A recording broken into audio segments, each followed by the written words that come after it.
Hi there, welcome to the Noah Presgrove case, a very important video today sharing with you a particular photo which may have never been seen before. Whilst a certain timestamp has been shared, the original context of the photo has not until now. I'm going to be presenting it to you today, which it can turn the tables in regards to Kaden Pressy's timeline, but I'm going to try and keep it as controlled as possible. We're going to compare and contrast. We're going to analyze the photo first, the meaning behind it, revealing the timestamp as well. I've enhanced the imagery as well, making it clearer and easier for you to see. Then we'll compare with Kaden Pressy's timeline and even Jack Newton's, because in the past, when people have been praising Jack Newton, or more so just supporting him by saying what he says is true, but Kaden Pressy's tells a completely different story, and it's very unusual. He likely got it wrong and made mistakes, and others have interpreted that as gaslighting. It's very back and forth. But later, if you stick around, I'm also doing a side-by-side comparison, map analysis of both individual timelines from what I can remember and what has been said in the past, leading up to arriving on scene at the highway when seeing Noah for the very first time or so. We're going to put it into perspective today, the importance of this counter photo, which has only come about in recent time, the backstory behind that as well, supposedly, as told by Brooke Carter, is partygoers received their phones back at a later point. If they had received them earlier from police, then they might have been able to share this or share that. I do also need to mention a disclaimer for today, just so there is full context. The photos that I'll be presenting to you, the odd individual or so facial will be blurred, and you might be disappointed by that, but that's only because conditions need to be met in order for me to make this video right now. And for those that may not be too happy, also understand from the opposition and other perspectives in the past, when it's come to other counterpoints against Brooke or Stevie or whoever else in terms of dark forces, conditions had to be met there. So you got to establish the balance of meeting conditions and some expectations from both sides. Whilst it might seem like censoring, I myself individually have seen the unblurred photos. I can tell you who is who from what I actually see. I understand you might find it hard to believe, or you may not want to believe in it, but just trust me, I have already seen the unblurred photos. Then I had to put little, cover-ups on the face. That's supposedly either for legal reasons or to protect the identities of some people. And that might sound very silly because of the context of, Kaden Pressy's point of view, how you could see a photo or a screenshot of Georgia, who's 15 years old, no big deal there. But has she been attacked within this case or community? Maybe that's why there's not as many restrictions there. Maybe from different sides and people, some want to be more private than others, some want to play it more safe than others. I know people in between will think it's absolutely ridiculous, but this video can only come out as because of, keeping it controlled. I just want to make it very clear so people aren't too disappointed. But if anyone does get a bit peed off, right, instead of going to BBC to have it out with them, Brooke Carter, have it out with BBW, the Big Black Whip. It's somewhere, okay. But in all seriousness, that's the order of what we're going to do today. I'm even going to play the clip to you from what Kaden Pressy had said in his Partners in True Crime interview. I'll likely play that to you first, and then we'll transition on to the Snapchat screenshot photo thing. So welcome to anyone that's currently here in this live premiere. Share your thoughts, opinions and reactions in the live chat box on the right hand side of the screen. By the end of watching this video, be sure to drop a comment down below to let me know what you think. Do you think it's true or false? Do you think the timestamps are correct or they've been manipulated in some way? Is Kaden Pressy's timeline right or wrong? Be sure to let me know. You'll also find a pinned comment too below in the comment section, which has additional links if you want to support this channel.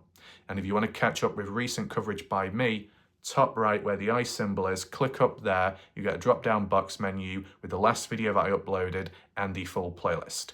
With that all being said, let's just set the scene from what Kaden Pressy had originally stated in regards to the time of when Noah's death came about, and then who followed onwards to the scene. Jack comes bursting through the door at 5:15, and the time that I know it was 5:15 was because I felt like I just went back to, like, I just fell asleep. So I checked my phone, and it was 5:15, and he yells, "Noah is dead. Noah is dead, guys."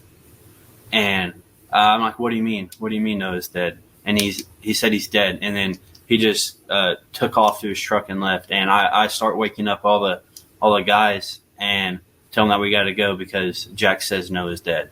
And what time do you think that was about? Whenever we got to the scene, Yeah. about 5:20, 5:25. What, and was law enforcement there yet or no? No, ma'am. It was just the service truck driver, the semi truck, and me, Jack, and Isaac, Mikey, and Brylan.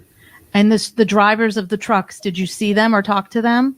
No, I didn't talk to them once, and I also didn't see the semi truck driver once. So obviously, after hearing that by Kaden Pressy, if you do compare to the private interview, it is a little bit dodgy how it switches and changes with times, and you'll see a little bit of that later on Google Maps in terms of my project.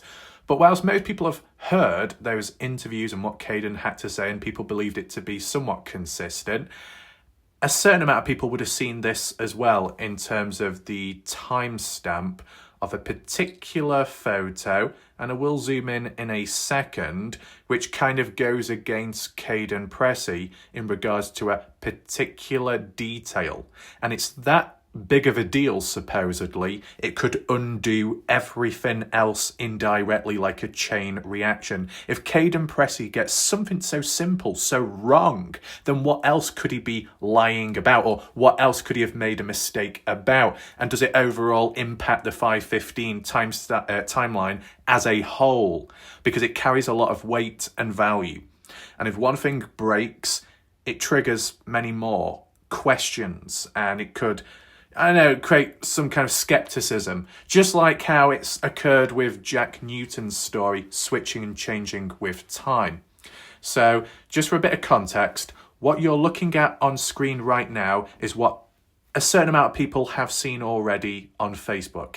It was around a time, maybe some months ago, when Brooke Bounce-Carter was barking, no offense, going on about, yes, we've got counterpoints, we've got a counter timestamp, and it will prove that Kaden Pressy's timeline is all wrong. It's quite bold to say. How I would word it is, a particular detail that Kaden had included in his timeline, well, there's counter evidence for it to say that he's supposedly wrong, which would then cast doubt on everything else mentioned after that point, and even somewhat beforehand. So some people will treat it as the end of the world. Me, we need to look at this particular detail itself. The point of view here, I believe it's a female that has taken this photo from their phone, pointing their phone at another device, which you see in their hand, which appears to be on the app Snapchat itself, possibly. The reason why I say a female is because when we look at the person's nail, and don't worry, this is not beauty session with Warlight Raf, we're not applying any makeup here, but that fingernail looks, I don't know, like a female one. It's not the end of the world. We don't know who's behind this photo taking it. If anyone wants to reveal who they are, feel free to do so. Now, you'll see that black circle shape. That was added on by myself. The original one does not show it. As for who it is, I will reveal it in just a second. But as said, as a disclaimer, I've done this because it was a condition that needed to be met in order to make this video and share with you this. A couple of people may be thinking, oh, we've already seen this though. Well, no, you haven't, because you haven't seen the background photo itself. All you saw was the bloody overlay, as you see mentioned down here. And the quality of it was a little bit dodgy. So I've tried enhancing it myself. What we do need to acknowledge is the time is 11:51 on this person's phone, or someone else's phone, which this person is in possession of. 11:51 at the time of when they decide to take this photo of another device. But the actual timestamp of the photo on that device, as you see, is relevant to the party. So, if we go down here, you can see it's on Snapchat. It says Terrell, Oklahoma, September 4th, 2023 at 5:27 a.m., which is obviously very important and significant. Now, we're doing this at this moment in time as face value. You see it for the very first time, you have your belief and trust within it, but it's all natural. And I know not everybody will agree with that. We can get to the counterpoints later on in this video, just make sure to stick around. But if you're seeing this for the very first time and you're putting your trust and belief in it, okay, a photo was taken at 5:27 a.m. Why is that so important? How does it link to Kaden Pressy's timeline as a counterpoint?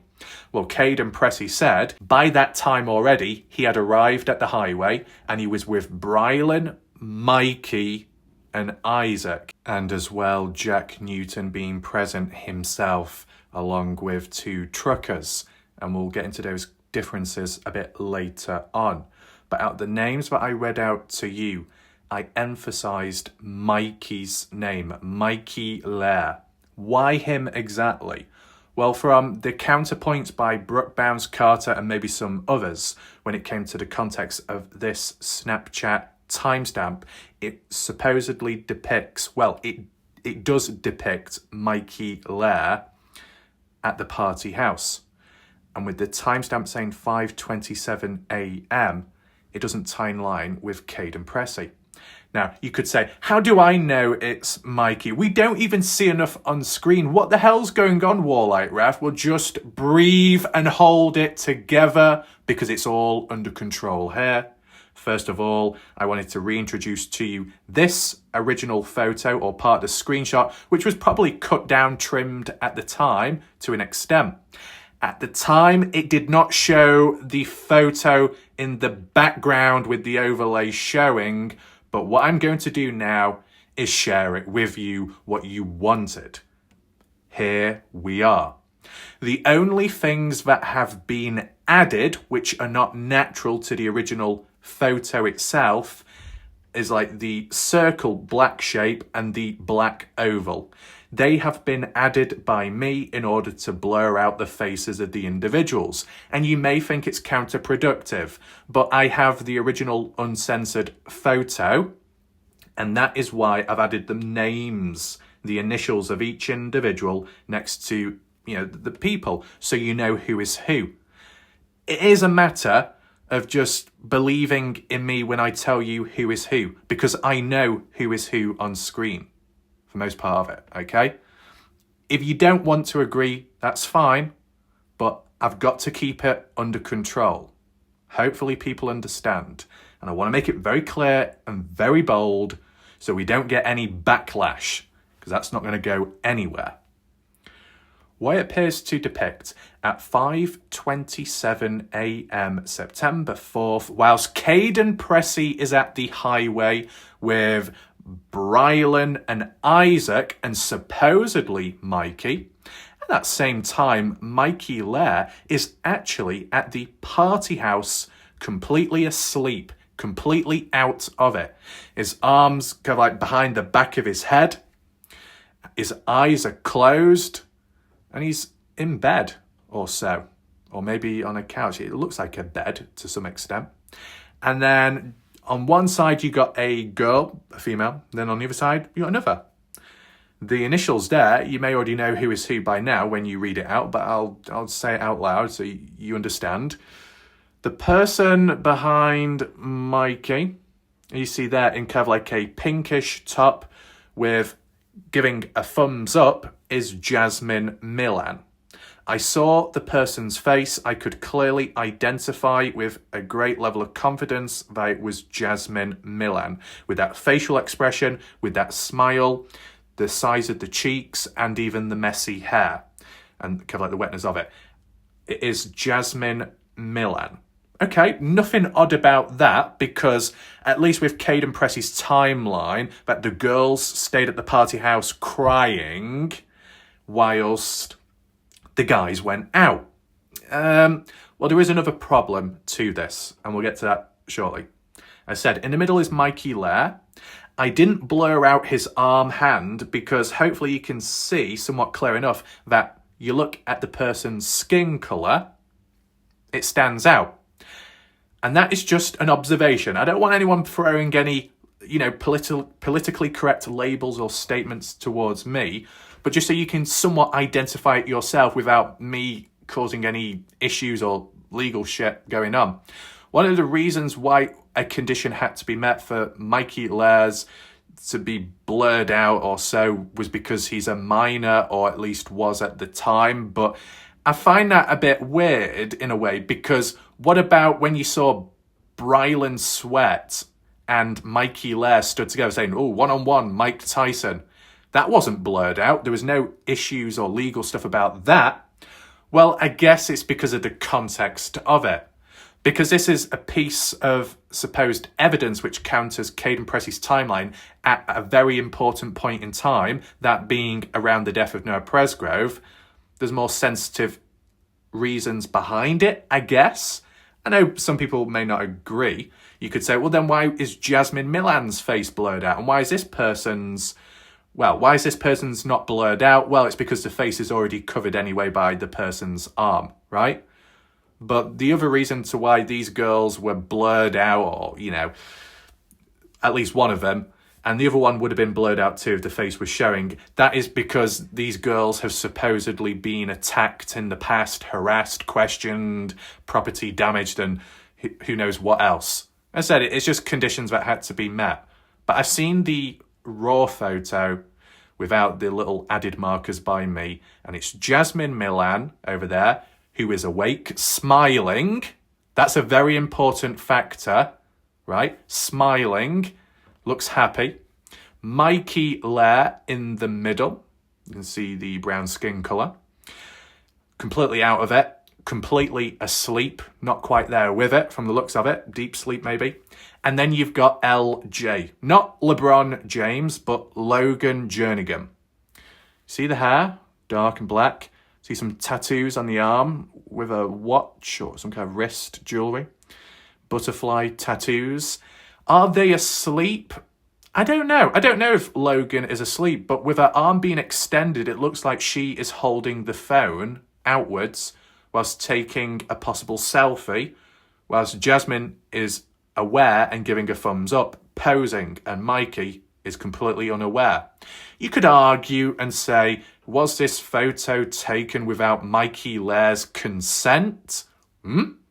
Is it the equivalent, I know we're going off subject, but still, is it the equivalent of the shower video where one of the girls decides to record Noah Presgrove unclothed without Noah's consent? It does make you think, doesn't it? It can have its own little implications back there. Unless Mikey Lair decided to pose and keep his eyes closed, but he genuinely looks asleep based off his body language and what I've seen. And the reason why I can identify it as Mikey Lair is because one, skin colour, but more importantly, his face, identifiable. Some of the facial hair too, around the mouth area.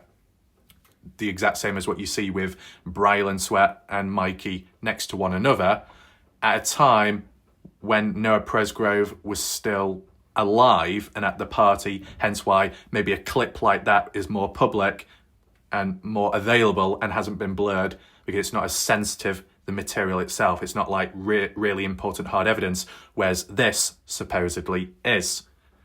I hope that makes sense.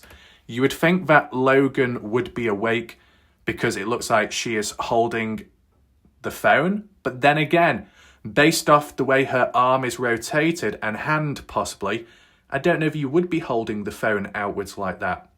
And if you were anyway, and you were wanting to pose for the camera just like how Jasmine Milan is, why is Logan covering her face up? It's like, oh, I'm going to take a photo of the three of us, but I'm going to cover my face because I don't want to be seen or identified. Is that like it was in advance that this person was aware that they didn't want to be seen in the photo, but they wanted to take the photo anyway as a possible alibi? How would you know that at that time? Well, this is the thing, what we've got to acknowledge is there are two main issues here, and it counters Kaden Pressy's timeline. We'll zoom out for a second. I really don't know why it does that when it spazzes. Okay. The first problem being 5:27 a.m. Mikey Lair asleep at the party house. Kaden Pressy said by 5:21, himself and Mikey Lair and the other guys were at the highway. By 5:30, they were told to leave. So a few minutes before being told to leave, Mikey Lair was at the highway, as told by Kaden Pressy. Yet, at 5:27, as you see there, clearly worded, Mikey Lair is not at the highway. He's still at the party house, and he's asleep. And yet Kaden Pressy said, I woke all the guys up after Jack announced the news. If you woke all the guys up, then why is Mikey Lair still at the house asleep then? Why do you say that Mikey's at the highway when clearly Mikey is at the party house, asleep? It's odd. The second issue then is the timing of 5:15. People could say, okay, maybe Kaden Pressy made a mistake as for identifying who went with him and who stayed at the house. Yeah, but it's the body language. If the timestamps were true, that 5:15 was when the news came out about Noah's death, the girls are crying, the guys are somewhat upset too. Maybe Mikey decided to stay at the house because he didn't want to go out, but the other guys did. Would that make the 5:15 timestamp still valid because of this snap? No. I know you can't see it, but I saw it myself. At least Jasmine Milan is the one smiling. Mikey Lair looks asleep. Logan Jernigan, I'm not too sure with her whether she's asleep or just hiding her face when taking a possible photo. But at least for Jasmine Milan to be smiling, oh, because it's an innocent photo. If it's an innocent photo, and yet it's at 5:27, by then, the partygoers supposedly already knew about Noah's death, so they should be crying and they should be upset. And yet they're not. Well, at least Jasmine isn't. She's smiling, she's laughing, having a good time. Because it's a casual photo. At a casual time. That would make sense. But it doesn't when you compare it or add it to Kaden Pressy's timeline, does it? If by 5:15 you were told the bad news, then 5:27 you're still at the house because maybe you don't want to go and see the dead body. You don't know what to do, you're frozen. You ain't going to be taking a selfie smiling, are you? Well, some people could say, well, Jasmine Milan did that with the 3:41 Snapchat by herself, that selfie announcing, well, Noah's missing. Some people take that in a suspicious way. And others simply say, well, it wasn't that deep. They didn't expect what was going to come next. And Jasmine Milan can supposedly be excused for that. Can this be excused, though? It all comes down to how you look at it. If you believe in Kaden Pressy's timeline, how do you explain this particular photo at this particular time? Likely people would say that this Snapchat has been altered with or edited. But if you was to take this as face value and have your hopes and beliefs that this is genuine and that Kaden Pressy's timeline is genuine as well, they clash, don't they? They clash as in when Kaden says Mikey was at the highway, well, at that time, Mikey was still at the house. And for Kaden to say that by 5:15 they were told of the bad news and the girls were crying, well, a few minutes later, or a bit later onwards, they're not exactly upset, are they? It's weird. The only other thing I wanted to possibly question is if it wasn't Logan taking this particular selfie or snap, who else was it? I only assumed because her arm was reaching out towards the phone itself, as in how you'd be pointing it at these three individuals. But if it's not Logan, and Logan just simply has her arm over her face because she's asleep in that position, who else would have taken it? There's two lots of photos here. The photo itself inbuilt on the device, what you see on screen, and then the photo taken by the person in possession of that device without taking a screenshot. Why didn't they take a screenshot? Maybe it was just to say this is a raw photo, this is someone else's device, which I have. Maybe. So you see the full point of view. A photo within a photo. I hope that makes sense. I don't want to confuse people.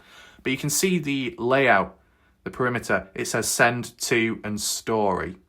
Add a lens or decorate this snap. So this particular snap can be edited and there are tools around the outline. But whilst the actual snap itself does give the supposed original timestamp, it does not match the time of the phone at the current time of when the photo of this device was taken. I really hope you're not getting confused by that. So this would have been at a later point, retrospectively looking at an archived snap. Correct me if I'm wrong. If anyone wants to give any extra detail or backstory behind it, feel free to do so. But it's very clear that when you take it at face value, this piece of evidence, this snap taken at the party, does go against Kaden Pressy's timeline and brings in some questioning. What else can that mean? How else does it impact the situation in general? Does it reinforce more or less Jack Newton's timeline? Well, we should probably head on over to Google Earth so you see more of a full picture. Here we are. So I've tried to make it as clear as possible, dividing it, splitting it side by side. Something that I've done like this similar in the past was with Kaden Pressy's 2024 June private interview with police, his timeline then comparing it to the July Partners in True Crime Part 1 interview, the public one, and it did differ greatly in terms of inconsistencies and different stories or different times or different days. It was a bit of a problem, and it might sound bad being very critical towards Kaden. That's only because, unfortunately to him, he's put himself out there more, and unfortunately his private interview was leaked. So there's more out there on him and what he has to say. The same would apply to other partygoers if they had been more vocal publicly or if their interviews had been leaked as well. This is not a witch hunt. I'm simply working with what I've got. The only other thing closest, and that's why we're doing it in comparison today, is Jack Newton's timeline, what he had said in the past. That might have changed on and off too. I've just gathered from what I can remember and what is in the supposed correct order. Does it differ to Kaden Pressy's timeline? Absolutely. You've got 5:15 from Kaden Pressy's point of view, and what Brooke Bounds Carter, maybe Stevie Howard, Sarah Long, them lot are suggesting or had done in the past that maybe Kaden Pressy got it wrong. Maybe it wasn't 5:15, but actually 6:15. Because it ties more in line with Jack Newton's timeline. Could you say that's a bit biased, or there's an agenda or conflict of interest? Some may argue that. I'm just using it as a measuring tool today, and we go through it bit by bit. On the left is Kaden Pressy's timeline, highlighted in the red markers. Then on the right is Jack Newton's, highlighted in the blue. And then we've got the abnormal separate side one, which is the main focus of today's video. The markers aren't exclusively placed in a spot where it took place. I just put it down here so it wasn't in the way of the other markers. Because yes, you use imagery and satellite stuff to see what's on screen. I'm using it as like a notepad. Does that make sense? A notepad where I can write over it and we can read it out to try and understand what's going on. So 5:27 a.m. on the 4th, Mikey, Lair, in bed, asleep, Jasmine Milan awake, smiling with the thumbs up, and Logan Jernigan maybe asleep, maybe not. Why are they all sleeping together? Who knows? Unless maybe Mikey was and the two girls thought it was a good idea to hop on in. From the looks of it, Mikey unclothed, at least upper body, but Jasmine and Logan supposedly fully clothed. Not that it really means anything, but at the time of 5:27, what would people be doing at that time anyway then? What we do have to acknowledge, because there is that other little counterpoint in the background, just from top of my memory, what was it, 5:45 or a bit before that, 5:45 roughly, when Jasmine Milan contacted her mom, known as Renee Milan, about the death of Noah Presgrove, which that time, and upon that news coming out, is still before the truck drivers, I guess, and still before Jack Newton's timeline of hearing about the death. And it's closer, though, to Kaden Pressy's.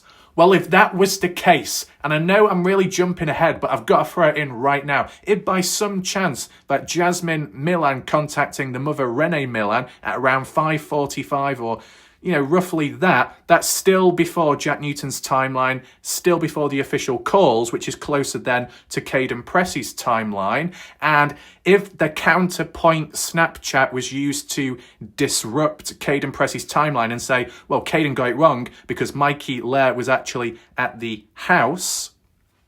And in terms of Kaden's timeline claiming to be at the highway, it's just unusual. But furthermore, what I'm trying to get at is, if by some chance the Snapchat is relevant to the same time as Kaden Pressy's timeline, although it doesn't gel well together, there is also counter external issues with the bloody situation with Jasmine Milan contacting the mother much earlier on, closer to Kaden Pressy's timeline rather than Jack's timeline. And furthermore, in the Snapchat, if it's true at 5:27, that by then, if you're linking it with Kaden Pressy's timeline, but that's when they already know about Noah's death, hence why a bit later on Jasmine decides to make the call to her mom.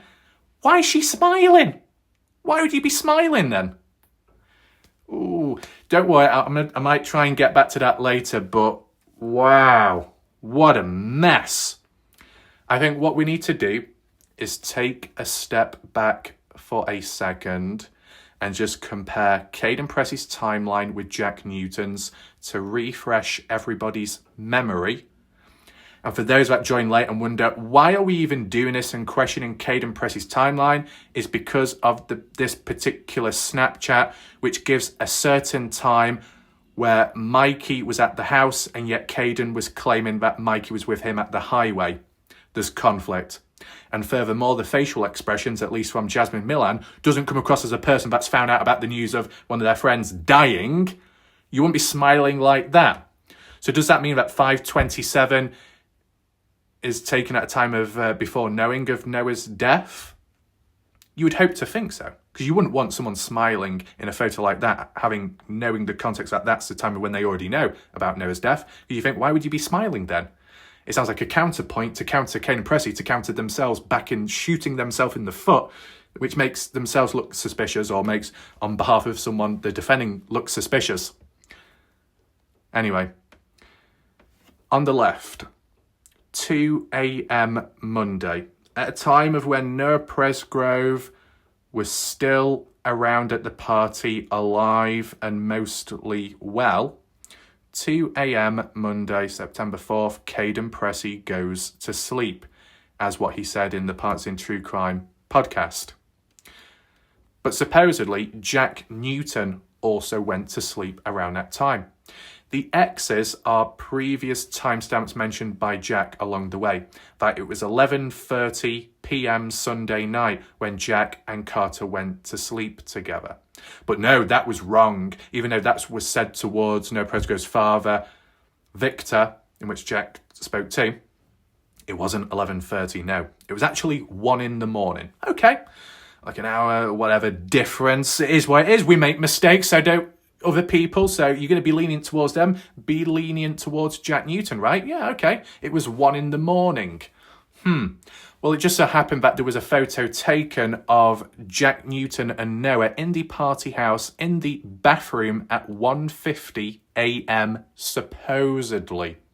Do we have the actual photo itself? Yes, we've seen it. But did it give a timestamp on the screen or around the outer section? No. If anyone has the raw photo, feel free to provide it. But people were stating that that bathroom photo with Noah and Jack is at 1:50 a.m. on Monday. So that's what triggered, supposedly, Jack to say, no, it wasn't 1 in the morning, I went to sleep. I got it wrong. No, I was out by an hour. It was actually 2 in the morning.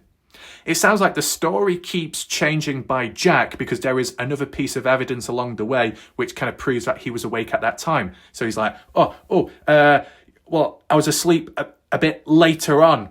Okay, that's why I'm awake here. I know I said that I was asleep at this time, and I know that this photo shows me awake, but I just got it wrong. It was simply a mistake. Believe me. You see where it's going? Okay, so 2 in the morning, that's when Jack Newton decides to go to sleep. But it just so happens to be the same time when Kaden Pressy went to sleep. And in terms of how Kaden Pressy worded it, from what I remember, just before going to sleep, Kaden Pressy saw that Jack Newton was awake. So you can clearly see the conflict there. One person must be right, the other person must be wrong. If Kaden Pressy is about to go to sleep and Jack Newton is already asleep at 2, and yet Kaden Pressy sees Jack awake, yeah, it doesn't look too good. If Jack Newton was awake when Kaden Pressy was about to sleep, and then Jack was about to sleep, both could be correct. Well, it's when we move on to the next one. Because the next timestamp for Jack is quite abrupt. Well, yeah, because there's a big gap in between. 2 a.m. sleeps, 5:50 a.m. that's when Jack wakes up. A lot of time missed out, which would be convenient and would be a good alibi to prove your innocence. Oh, I went to sleep when Noah was here and I woke up after what's happened. So I play no role in it. But we look at Kaden Pressy's timeline that at 2:42, and apologies, it should be 2:43. At least that's how it was worded in Partners in True Crime interview by Rob. 2:43. Kaden Pressy wakes up because EL, known as Alicia Lee, the mom to Kaden Pressy, calls to announce and say that Georgia, Kaden's cousin, 15-year-old, had successfully made it back home to the mother, Melissa. We don't need to get too deep into that, but that was at 2:42. 43 minutes of sleeping, and then Kaden Pressy's woken up by that call. And because of being woken up by that, Kaden Pressy, before going back to sleep, is aware of his surrounding, looking around, and he said he saw Jack Newton, Noah Presgrove, and Jasmine Millan awake near to the beer pong table. So even by some chance that Jack went to sleep shortly after Kaden Pressy did, at least 43 minutes later when Kaden Pressy was woken up, Jack Newton was awake. So it seems to come across that Jack Newton never went to sleep, right? It's a problem, isn't it? Why would one be claiming that they were asleep from one moment and then all the way through? Because it's convenient for them. So at the time, Kaden Pressy's timeline exposed Jack Newton as a possible liar. And it's gone back and forth ever since. What's the next time, though? 3 to 3:24, Kaden goes back to sleep. I wanted to add this marker in Because at least from the Partners in True Crime interview, Kaden said close to 3 a.m. he went back to sleep to then wake up at 5:15 upon Jack Newton bursting through the door. But I've added 3:24 as well in between it, because from the private June 2024 police recorded interview with Kaden said at around 3:20 or 3:24, before going back to sleep, he assumed or presumed that Noah was still at the house, as you see highlighted here, but he didn't actually see Noah. That's a bit of a problem. So I have done deeper videos about that, but I just wanted to throw it in there as you see from 2 different interviews. One says Kaden himself went back to sleep at 3 a.m, but the private one a month before, he said he actually went back to sleep maybe 24 minutes after that. Yeah, it's just a bit messy. So the next timestamp for Jack Newton, though, 5:50 waking up. 3 minutes later, a text sent to his dad, known as Caleb Newton. I would have put CN as initials, but as you know, people could get mixed up with Colton Newton, CN. So I just called it Dad. The dad, the father to Jack Newton, is Caleb Newton. And at 5:53, a text sent to the dad in regards to the fishing trip location changing, and as well saying to his dad, could you get me another hat? I seem to have lost mine, or somebody messed with my hat at the party. That was pretty much it. It was rather brief. And, with the fishing trip, people don't believe in it, but that's what was supposedly going on. But in terms of Kaden Pressy's timeline, much earlier on in the day, at 5:15, is when Jack Newton returned, bursting through the door, announcing that Noah Presgrove is dead. And you saw that little reference earlier on at the start of this video about the clip with Kaden Pressy from the Partners in True Crime interview, where Kaden Pressy had to wake the other guys up to tell them what happened. But can I say something? Can I just mention it right now? And be sure to listen in.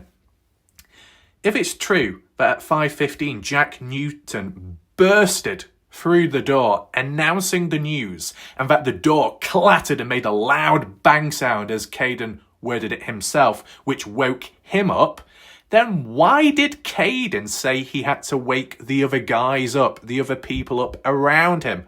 If the other people are very nearby, and it just so happens that Kaden is woken up by a loud bang sound, how come no one else is? Was everybody else in a deep sleep? Was it because of the alcohol sending people into a deep sleep, or what? That's what I find hard to understand. You would have thought other people would have woken up anyway by the noise of the door smacking open, or Jack repeating it and shouting, possibly. I know you got to understand that from Jack Newton's, well, not so much timeline, but just tales and stories, that he actually calmly walked in. He planted his head into someone's pillow and said, Noah's dead, but like in a whisper. Then Avery said, what's wrong? And Avery was on the couch, asleep or just resting? I think resting, maybe asleep. But why would she be there when she's got her own bed? That's yet another problem, an issue, isn't it? And then says, what's wrong, Jack? And then Jack reveals the news. Sounds very subtle and slow. Doesn't seem to match up with Carter Combs' statement, though, with how he came back. He didn't do it calmly. I think he bursted through. The time, not quite given, not supporting Kaden Pressy, but the actual noise, the actual passion, the sadness, the emotion showing was more consistent with Carter and Kaden combined than Carter supporting Jack or defending him. So Jack shot himself in the foot once again himself a few months back with Partners in True Crime. I think it was with Partners in True Crime. I think so. Anyway, you can clearly see that 2 different stories, and they don't gel well together. It doesn't seem to, at least. And it'll make a little bit more sense, because when we get up here, another set of comparisons, moving onwards from 5:15, the next one being 5:21. Kaden Pressy himself, Brylan Sweat, Isaac Rojas and Mikey, Lair, arrive on scene. They're not there for that long. An unknown semi and service truck drivers present. You got a semi truck, a service truck. Is a service truck different to a F-150 pickup truck? I'd assume so. It'll make more sense shortly. By 5:30, the guys, which involved Kaden, Pressy, Brylan, Mikey, and Isaac, were told to leave by one of the truckers, who was swearing, "You need to get out of here." And Kaden respected the wishes and went back to the party house with the rest of the guys. Jack Newton stayed though. Maybe there was leniency because Jack was there first. Maybe because Jack was before the truckers, maybe. With Jack announcing at first that he was the best friend to know, they believed him more than the other guys that came after and thought they were just audience members and they needed to get away. But yeah, there's that. The conflict there is that at 6 a.m. from Jack's perspective timeline at some point, 6 a.m., Jack Newton pulls up. And I say pulls up because he wasn't coming here anticipating that Noah would be dead, because based off Jack's timeline, supposedly, head in the clouds, whatever you want to call it, goes to sleep 2 a.m, wakes up at 5:50, 3 minutes later, 5:53, completely unaware, that being the same timestamp as when Tyler Hardy made the final official call to police about Noah's dead body being on the highway. What a coincidence, the same exact time of 2 different events occurring in 2 different areas. At 5:53, an official call made that Jack Newton's best friend, Noah Presgrove, is dead on the highway, and Jack is completely unaware of it at that moment and is too busy focused on the day's event, going for a fishing trip with his father, Caleb, and grandfather. So when Jack Newton sets out down the highway, heading that way to Warwicker, the lake, I think that's what it's called, Warwicker Lake, driving on down to then realise that within his proximity, roughly, there seems to be an issue. There seems to be something going on. Was the road completely closed or not? I can't quite remember, but probably enough to get you to stop, to halt, whether there's traffic or not, or simply to pull over and wonder what the hell's going on. To then come to that realisation that Noah Presgrove is here on the hard shoulder. And that's how Jack Newton finds out at 6 a.m. Yet Kaden Pressy is saying at 5:15 onwards, going up to 5:20, 21 to 5:30, Noah was already at the highway earlier on and was already dead, and that Kaden was aware, and that Jack was the one that was aware too. But that's like an hour and 15-minute difference if you used to compare it to a 5:15 timestamp to a 6:15 timestamp. It's problematic. So, yeah, from Jack's timeline, 6 a.m, pulling up, realisation.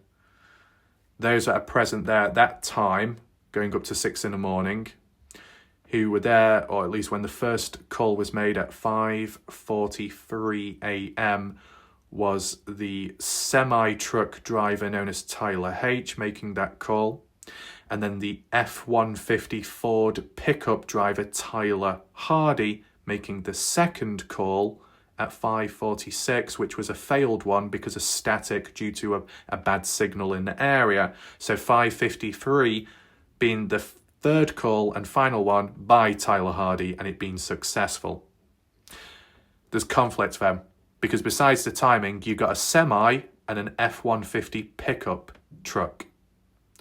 Yet from Kaden Pressy's recollection of what he saw an earlier time, there was a semi, okay, but there was also a service truck. No pickup, no F-150. So it sounds like there are 2 different pairs and sets of truckers. A pair that arrived much earlier on, based on Kaden Pressy's timeline, who did not take action. And then a pair of other truckers later on, more so, I guess, in line with Jack's timeline, who did take action and were the official ones and first ones to call in to police. That's a little problematic, isn't it? Anyway, next timeline, what I remember from Jack was around 6:05. Jack Newton calls his dad, and his dad comes on down. And then, as for anyone else coming on down, if you used to compare it to Kaden Pressy's timeline, that at around 5:45, upon already hearing of the news of Noah's death, which is earlier before Jack Newton's timeline, which is odd, and that was mentioned by Renee herself, I believe, with that statement. I don't know if I'll be able to find it on screen. I probably should do it right now. I have managed to find it, thankfully. April 29th. It was posted by Renee Millan herself on Facebook as supposedly an official statement saying, I have no clue where people get their information from. No, I didn't clean anything up at the party house, which I arrived at almost 7 in the morning. And yes, that time itself goes against Kaden Pressy's timeline, because Kaden Pressy stated it was 6:30 a.m. when Renee arrived, but Renee's claiming it was actually closer to 7 in the morning. Some inconsistencies. Renee says, actually, when I pulled up and things were being picked up, I told them it's pointless. The cops will know this was a party. After talking to a few of them, I told them that they would be the first ones investigated because they were the last ones to see him alive. Right, okay. After talking to a few of them, I told them that they would be the first ones to be investigated. Yet it was Kaden Pressy that decided to leave. But he also inferred that Renee left as well. So why didn't they all stay at the bloody house then? That's an odd question on the sideline. Anyway, Renee says, secondly, talk of me removing guns is being made into something it's not. The kids that were leaving said they had a few guns in their vehicles. Don't know what kind because I'm not a gun person. But all I know is big ones, so I put them in my vehicle to take where they belonged. Right. So the owners. But Kaden Pressy said that the owners of those guns were on site at the property where the guns were, so there was no reason to take them away. Bit weird, isn't it? Anyway, Renee says, I never told anyone to leave the house. The house was never cleaned with anything at all because, to my knowledge, the house wasn't cleaned for weeks to make sure law enforcement didn't need to come back for anything. Homeowner's decision, not mine. But this is where the important bit is with the highlighted line, what I was trying to get to just before what I mentioned at the beginning of my map analysis transition. The time Jasmine Millan, who was at the party house, called me, Renee Millan, the mother, would have had to have been between 5:45 a.m. to 6 in the morning. Takes me about 40 to 45 minutes to get to Terrell. So with that being said, if you used to take the earliest time as the face value, 5:45 a.m. Can I zoom in, if it will allow me? As said by Renee Millan, Jasmine Millan at 5:45 may have made the call. That would support Kaden Pressy's timeline more than Jack Newton's. And you could ask why.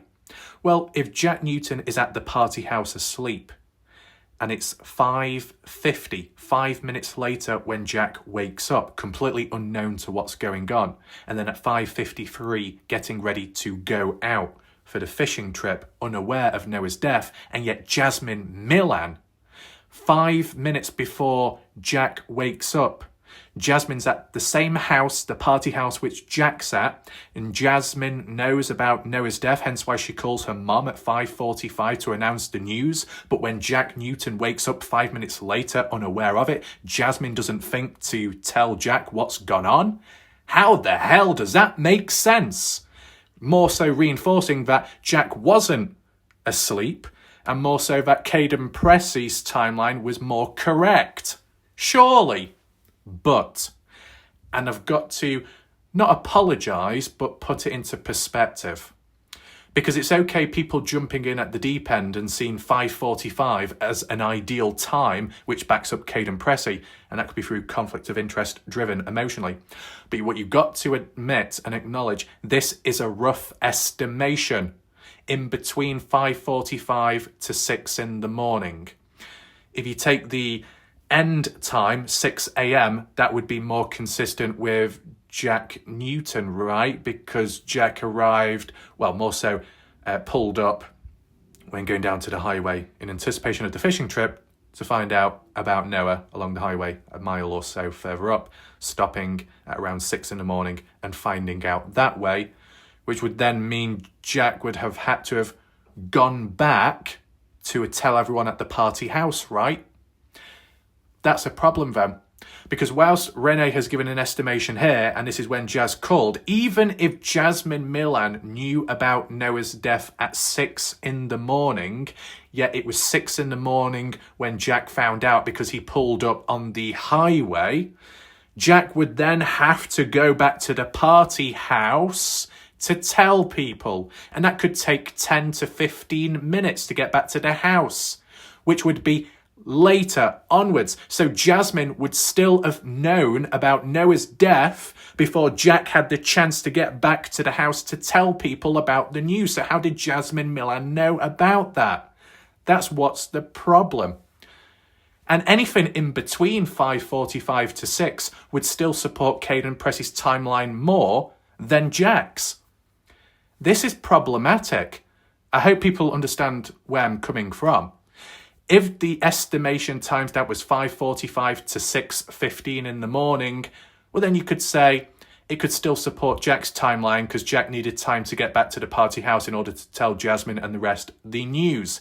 And those in the background that are like, maybe Kaden Pressy's timeline of 5:15 is actually 6:15, but you may also support this on screen by it supports Jack's. It does not, because Jack's is 6 in the morning when finding out at the highway, and Jasmine and those would have been left in the dark. It would have taken 15 minutes to time with Kaden Pressy's timeline, which people are trying to convince it from 5:15 to 6:15, for 6:15 to be the time when Jack gets back to the house to tell people, and yet Jasmine already knows that's 6 a.m.? Oh my God. It ain't working out, this. So I would still say, whilst trying to keep it as balanced as possible to support Kaden's timeline, to support Jack's timeline, Renee Milan's statement supports Kaden Pressy's more. I want to know your thoughts down below regards to that. So when we bring the focus back to the map timeline comparison between Kaden Pressy and Jack Newton, they don't gel well together. There's a 1 hour, 15-minute time difference of when the supposed news came out and people realised that Noah was dead and at the highway. Did it happen at 5:15? Did it happen at 6:15? And based off the particular theme of today of Mikey Lair being at the party house asleep at a time when Kaden said Mikey was with him at the highway, it doesn't quite add up. We're taking Kaden Pressy's word for it, but today we've been presented a piece of actual hard evidence which counters Kaden Pressy. So what Kaden Pressy says, without us being able to see the phone data and all of that, is more so, could be counted as hearsay. But in terms of the photo, what we saw of the Snapchat, which shows a counterpoint and kind of disproves Kaden Pressy and says he's wrong, it's actual hard evidence. And what would you believe more? Hard evidence material or a hearsay line by a witness, but one that can't provide hard evidence publicly, legally speaking, I guess? Which one would you believe more? Kaden Pressy's timeline or a counter piece of evidence which shows that Kaden Pressy is wrong about a part of his timeline? And then furthermore, that photo with the time given around the news, around the time of hearing the news of Noah's death, and yet smiling, maybe because they weren't aware of Noah's death at that time at 5:27. Well, if not aware, then fast forward on to 6 in the morning then they may have been aware, as well as Kaden Pressy, and that the whole 5:15 was mistaken and mixed up. But then you've got Renee Milan that says 5:45 at the earliest upon Jasmine knowing of Noah's death. And while she got a 5:27 Snapchat post where they may have been in the dark about it, to then 5:45 finding out, or even 6 in the morning finding out, Jack completely in the dark all the way up until 6 in the morning, where does that leave Kaden Pressy's timeline? As said, Renee's statement on Facebook supports indirectly Kaden Pressy's more so than Jack Newton's. What a mess, right? So really, if you used to take out Renee's statement, the overall conclusion to today's video and the material and photo presented is that you've got a Snapchat post which counters Kaden Pressy and shows that Kaden Pressy was wrong about Mikey being at the highway. How could you possibly get that wrong? How could you possibly, mix it up that, yeah, Mikey was with us and we woke him up and we took him to the highway when he was still asleep? How does that even make sense? How do you even make that a mistake? So it brings in question and doubt towards Kaden Pressy, but then it has a knock-on effect to his whole timeline, as in, what else could be wrong? What else could be a mistake? What else could be out by timing or place or the individual present or lacking that presence? It just has a knock-on effect and casts a lot of doubt on Kaden Pressy's timeline. It doesn't create a good picture of Kaden, does it? And I know it sounds very bad, but I'm just basing it off face value and without Renee's statement. Because as soon as you bring in Renee Milland's statement, it closes the gap, and it supports Kaden Pressy's timeline more because of it. And that Renee Milland's post at the time doesn't quite gel with that Snapchat one. Triangle, okay? I added in an extra piece of material today, which others were not expecting. But that's what happens when you get more balance, or at least an attempt to do so. And I bet some people are ripping their hair out right now, just like how my hair is a complete mess. In regards to the Snapchat post itself, the timestamp of it. Because it's been mentioned countless times before that Snapchat post can be altered with and manipulated. You can change the timestamp of a Snapchat photo or video, and you can deceive people that way. So if there's a group of people that had an agenda against Kaden Pressy, and they just happened to find a photo, a genuine one from the party, which may have been taken earlier or a previous day, relevant to Sunday to Monday for Mikey to actually be present at the party.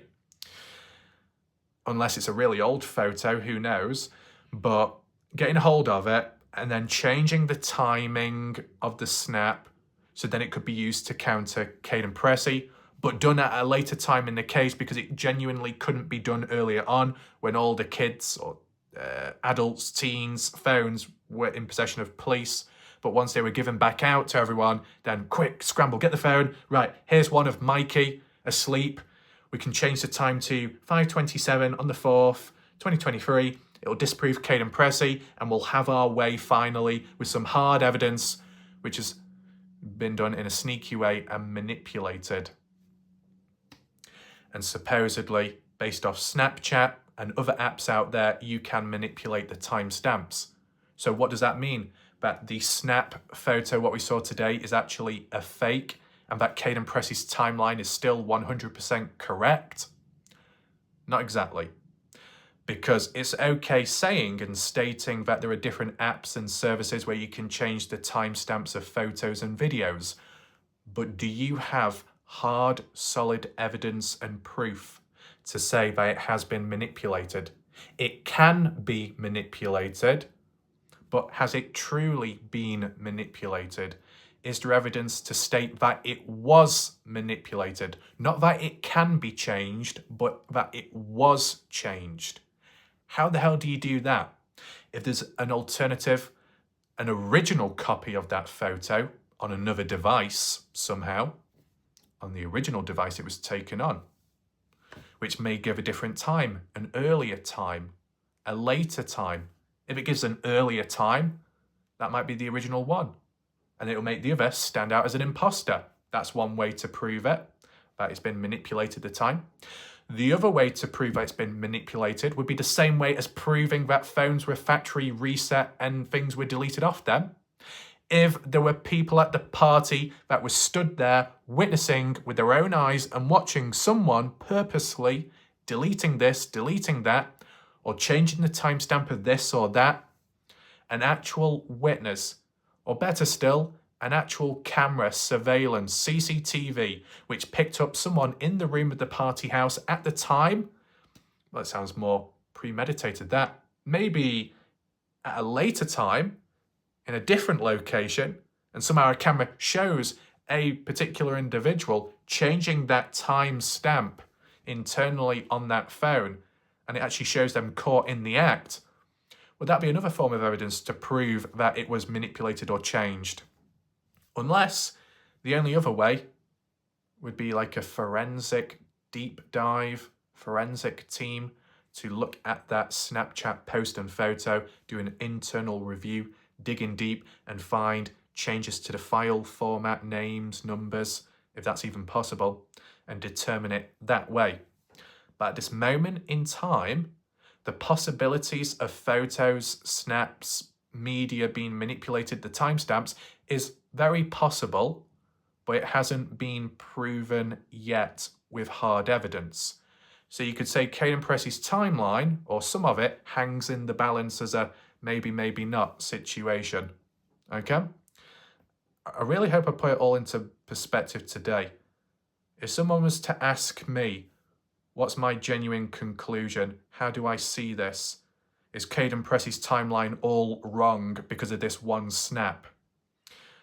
I would say, at face value, without the knowledge or awareness of the snap being visibly manipulated, without the hard evidence to support it, by taking it as face value with that timestamp presented, it shows that Kaden Pressy was wrong with his timeline in regards to specifically who went to the highway and who remained.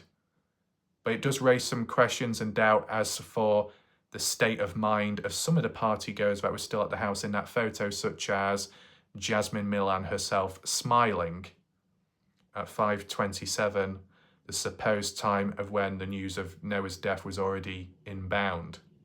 You wouldn't be smiling, would you? And those people wouldn't be sleeping, and Logan wouldn't either because they were supposedly crying. So it makes you think that maybe at that true time of 5:27, the news of Noah's death hadn't come around, which would mean Kaden Pressy wouldn't be at the highway then, even though he says he was. That's a problem. But as I said, if you add in Renee Milan, the mother, and the time that she provided, based off the time of when Jasmine Milan knew of Noah's death, 5:45 the earliest, that supports Kaden Pressy's timeline more than Jack's. That's why I wanted to add that in today. But if that was never included in today's video, it would have been a bit more unbalanced. And if somehow the snap is true, and it shows that Kaden Pressy was wrong about a particular detail, it doesn't discredit everything else, but it does raise a lot of question and doubt.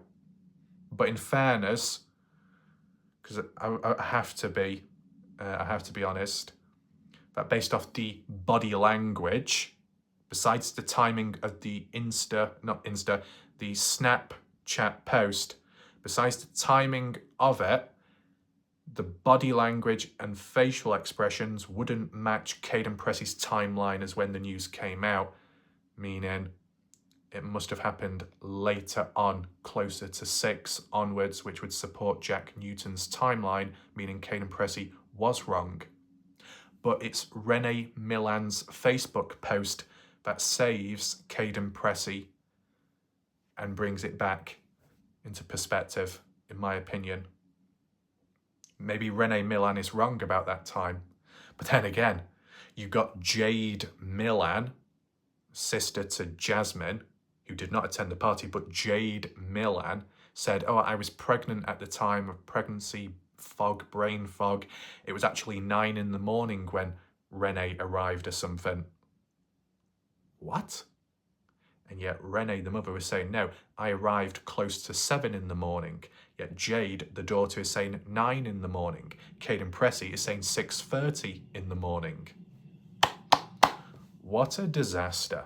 But nevertheless, the key thing is today, I was able to present to you at least a new photo which you may have never seen before, with the timestamp, the supposed true one, included. If there are any more updates in the future which disproves or reinforces this Snapchat post, then I will do so, if possible. I just wanted to present it to you so you can see it for yourself. And I know it was blurred out and you didn't see the faces, but who I identified were those individuals, the correct ones. Jasmine, Mikey, and Logan. And I know some people in the background may want the originals, but based off the patterns, the trends, and the behaviors over time, and how that can go, and how it can escalate, a little bit messy, it would put me in an awkward position, okay? So we'll leave it there for now, but I can always try and do an update in the future if needed. The map analysis as well today was done to put it into perspective as a comparison to Kaden Pressy's timeline, because that's what the battle has really been. Kaden Pressy versus Jack Newton's timeline, two completely contrasting times as well. Of course, there's many other people in between and their timelines which are just as important, but we never really got to see them or compare them or see which side they lean on more, Kaden Pressy's side or Jack's. Will we ever? Who knows? But I hope you found this video somewhat interesting. Be sure to hit the like button and share it so more people see this video and so it spreads more awareness out there. My name's Warlike Raf. Thanks for watching. Goodbye. Good night for now.